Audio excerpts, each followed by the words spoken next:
So there's a Spanish bar that I used to go to with my friends, and it's a bar that I wasn't exactly fond of, but I would go to anyways.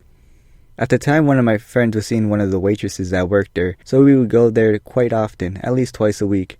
The nights usually started like this. My friends and I would get to the bar, and we would approach the bouncers to show our IDs. But before we could even take a single step into the bar, each of us would have to get turns getting frisked by one of the bouncers. And they would always do a thorough job, meaning they would get ever so close to your twig and berries.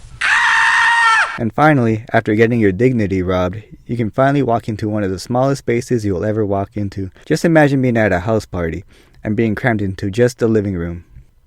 I would usually look around to see if I can spot at least a cute girl, but the more I looked, the more I would notice the vast sea of dudes. For every one girl, there's at least 4 guys, and at least half of those girls were middle-aged women, probably in their 40s, sitting at the bar staring into the crowds of younger guys, waiting for an opportunity to pounce. Aside from that, at least the waitresses were cute, but they were a waste of time to talk to since they were only interested in the tip. Pause. So my friends and I would grab some beers and would make our way to the corner of the venue while trying to part the Red Sea.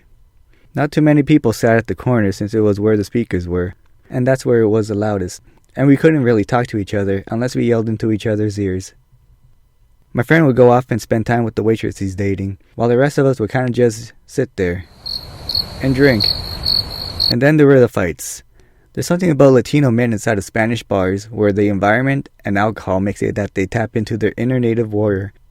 Kind of like a drunk Super Saiyan. Anyways, one night, my friends and I came to the same bar to watch a boxing match. As we were watching the fight, there was this one guy behind one of my friends that had a little bit too much to drink. And this guy keeps bumping into my friend. And from the look on my friend's face, he looks like he had enough, so he turns around and tells this guy to stop pushing him. For some reason, this drunk guy takes it the wrong way and feels very disrespected, and then proceeds to tell my friend he's a part of some gang, and that he and his friends are going to fight him and the people he's with. My friend tells us what this drunk guy had said to him, and that we should all get ready to leave soon as the match ends. About 15 minutes later, the boxing match ends, and the next thing you know, a fight breaks out between 2 other guys. The bouncers try to restore order, but end up getting caught in the middle of the fight, which ends up starting another fight for some reason. Is it wrong to say that it was the perfect distraction? So we took the opportunity to make a break for it and escape into the parking lot.